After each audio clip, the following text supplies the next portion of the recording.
bueno, hoy no la está teniendo en ningún lado. Es que, a ver, lo escuchan, lo aplauden, pero ninguno con dos dedos de frente puede creer en las políticas económicas de Milei. Te voy a dar un dato. Llevarse a la práctica, digamos. ¿Sabés quién habló también? El padre de la criatura. Ah, sí, Ay, lo vi el increíble. otro día. Bueno, Por escúchalo, favor. escúchalo. Míralo de nuevo, Ahora, míralo de Es una nuevo. cosa No, es increíble. increíble. ¿Qué les Hasta parece a usted visualmente. los proyectos o el proyecto de dolarización del espacio de Milei? Bueno, eso no se puede discutir en la televisión. A mí me parece que Milei comete un error. Yo lo aprecio, pero él comete un error, a mi entender, grave. Él que, como yo lo he dicho varias veces aquí, creo, tiene pasta de líder y lo ha demostrado porque ha producido un fenómeno que nadie esperaba y que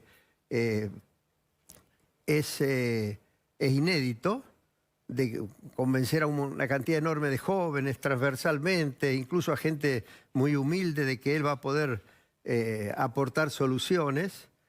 Se dedica a actuar como un profesor de economía, donde trata de explicar los detalles de cada una de las cosas que va a hacer, cómo las va a hacer, cuándo las va a hacer. Eso es un error comunicacional muy grave. Yo se lo he dicho, pero no me hace caso en ese sentido. Bueno, para hablar sobre este tema ya tenemos enganchado a Gustavo Sack, que es economista, para que nos cuente un poco qué piensa al respecto, un poco de las palabras también de Cavallo y de las de Javier Milei. ¿Cómo estás? ¿Qué tal? Buenos días, ¿cómo andan? Vos firmaste, ¿no, Gustavo? ¿Cómo te va, Antonio Es uno de Fernández? los Llorente? 170. ¿Qué tal? Mi nombre es Guido. Guido, perdón. Sí. El error fue nuestro, disculpanos, Guido. No hay problema, no hay problema. Sí, yo fui una de las personas que firmó la carta en rechazo a la dolarización. O sea, sos uno de los 170 equivocados, según Milei. Fracasados, Y fracasado.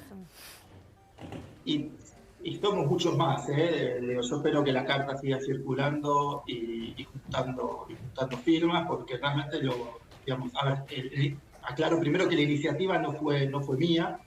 Yo recibí la iniciativa con mucho agrado y la firmé, pero entiendo que todos los que estamos firmando queremos hacer una respuesta contundente desde la profesión económica a que lo que está diciendo Milei no tiene ningún sentido económico. Y bueno, y no solo económico, ¿no? Porque dice que hemos sido derrotados en las aulas. Yo entiendo que Milei fue profesor, yo soy profesor. En el aula no se derrota a nadie, en el aula se enseña y se aprende. No hay lugar para las victorias y las derrotas en el aula. Igual ya que él diga que en el aula hemos sido derrotados, ya genera bastante rechazo, digamos. Guido, ¿y cómo se terminó gestionando este documento? ¿Cómo lo impulsaron a partir del temor de lo que se estaba diciendo? ¿O les parecía que por ahí no terminaba de quedar claro el concepto de dolarización para los argentinos? Claro, la idea, insisto en que la iniciativa no fue mía, pero la idea fue posicionarnos en contra de esta propuesta que no solo es irrealizable en la Argentina actual, sino que es indeseable e innecesaria. Pero lo interesante es que estamos firmando personas que no pensamos todo lo mismo, digamos. Hay gente que piensa distinta, pero sí estamos todos de acuerdo en que hoy es necesario hacer un frente común frente a esta propuesta dolarizadora, que no es la solución a la inflación y a los problemas económicos argentinos, y que genera muchas dificultades para crecer en el futuro. Así que esa es un poco la idea, digo, porque realmente lo que menciona Milei o lo que intenta dejar entrever que es la dolarización no lo es, digo, no vamos a cobrar la misma cantidad de dólares que los pesos que cobramos, bueno, y hay muchas otras dificultades que son un poco más técnicas. ¿Se puede, Guido, analizar hoy una economía bimonetaria? ¿O es imposible con la deuda argentina y las pocas reservas que tiene la Argentina?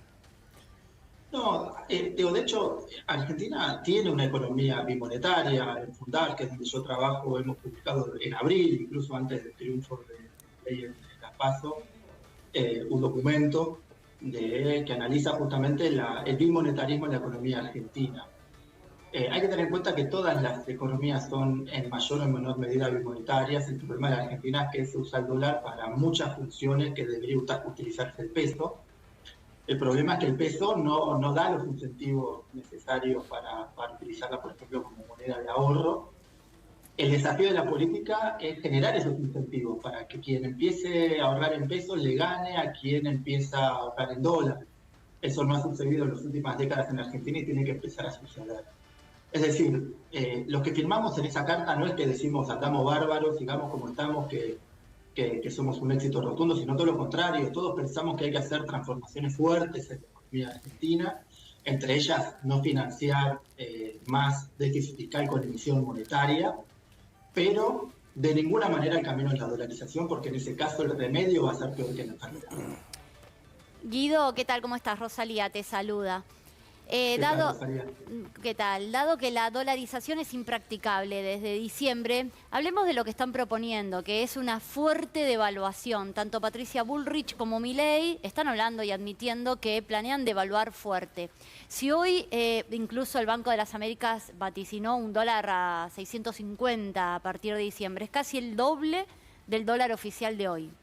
El dólar oficial actual, de 350 pesos, ¿cuánto para vos debiera de aumentar? Según el índice del tipo de cambio real multilateral, es competitivo hoy. Sin embargo, ¿es realmente competitivo? Digamos, ¿a qué monto debería estar, según tu criterio, para que funcione bien las importaciones y las exportaciones? A ver, esa pregunta es muy difícil porque en la teoría económica nos la pasamos conversando, discutiendo acerca de cuál es el tipo de cambio de equilibrio, y realmente no hay un único tipo de cambio de equilibrio, porque el tipo de cambio puede responder a un montón de factores económicos y no siempre coinciden en un valor. De hecho, rara vez coinciden en un valor.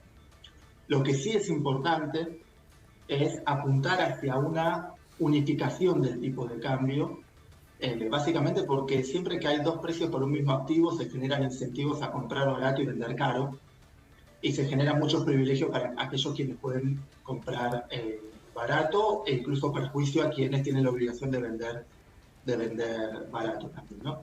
Lo que quiero decir es, hay que ir hacia una normalización del mercado cambiario de la Argentina, lo que no significa que de un día para el otro se pueda o sea deseable unificar. De hecho, ya mismo Melconian, que es el ministro de Economía anunciado por Patricia Bullrich, que sería el caso de que ella gane las elecciones, ya avisó que en su propuesta está alguna especie de desdoblamiento cambiario temporal hasta que se den las condiciones para unificar el tipo de cambio. Independientemente del nivel, que yo no digo que el nivel sea irrelevante, lo que digo es que es muy difícil definir un valor porque depende no solo de la competitividad de la Argentina, sino también de los precios internacionales, también depende del nivel de deuda, cada vez que tomamos deuda externa, como la tenemos que devolver, si esa deuda no la utilizamos en aumentar las exportaciones, por ejemplo, y es probable que tengamos que tener un tipo de cambio más alto, justamente para generar los dólares y devolver esa deuda. Entonces, es muy difícil decírtelo porque deberíamos pensar cuánto va a ser la inflación de acá a diciembre, cuánto va a ser la deuda de acá a diciembre, cuánto van a estar los precios de las materias primas que Argentina exporta, por ejemplo. Pero sí me animo a decir que hay que apuntar a un tipo de cambio. Guido, antes de charlar con vos estábamos mostrando este pequeño corte de Domingo Cavallo hablando en televisión, y yo quería preguntarte cómo quedó estimado dentro de los economistas, porque uno la verdad que cuando lo ve en televisión te lleva a lo peor de la historia económica argentina, entonces por ahí llama la atención que siga hablando de las recetas que pueden funcionar o no. ¿Cómo está visto dentro de los economistas? Bueno, obviamente los economistas, como pueden notar, bueno, los periodistas y la sociedad en general, no tenemos una visión común de las cosas. En general tenemos una visión, hay diferentes opiniones. El desafío de la profesión es conversar e intentar llegar a mínimos denominadores comunes con respecto a determinadas cuestiones básicas para que una economía se desarrolle. En particular, Cavallo tuvo un papel en el sector público que fue realmente malo, digamos, ¿no?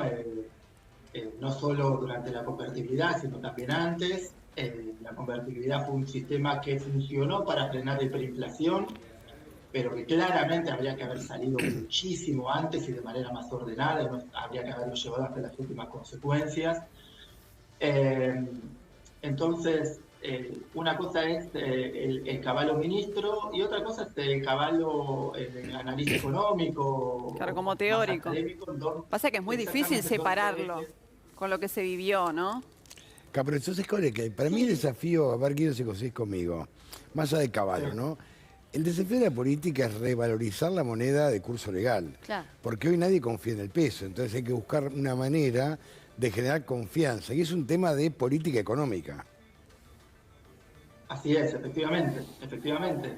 De hecho, en el documento que nosotros publicamos en Fundar y otro que publicamos hace también poquito acerca del régimen cambiario, decimos justamente esto. Digo, nosotros también queremos cobrar nuestro sueldo en una moneda estable. Claro, No es confiable. que estamos en contra de la dolarización, pensamos que con la inflación se puede crecer. Con estos niveles de inflación no se puede crecer. Argentina tiene que bajar la inflación para crecer y para eso hay que cambiar buena parte de la política económica, lo que no significa dolarizar. Lo han hecho otros países de América Latina que han estado en situaciones similares a la de Argentina. Han estado con inflaciones altas, con deudas externas altas, con economías bimonetarias y han logrado hacerlo con moneda propia. Y los que lo han hecho con moneda propia tienen desempeños económicos mejores que lo que han hecho con todo el contexto de la Brasil. economía. Mira, Brasil. Brasil, Uruguay, Uruguay. Chile, Perú, Bolivia. Colombia, México. Hay muchísimos casos. Paraguay. Y tienen desempeños económicos en términos generales mejores que los de Ecuador. Ecuador, no olvidemos que descuentió 2 veces su deuda en los últimos 20 años, ¿no? Entonces, no es que dolarizamos y se acaban los problemas de deuda, todo lo contrario, pueden profundizar los problemas de deuda en la dolarización, y de hecho, si hoy dolarizara Argentina y consiguiera los dólares, agravaría sus problemas de deuda porque justamente tendría que tomar mucha más deuda externa, y eso después hay que pagarlo. Te mando un abrazo grande, Guido, muy amable, ¿eh? No hay por qué. Un ustedes. gusto, Hasta luego. ¿eh?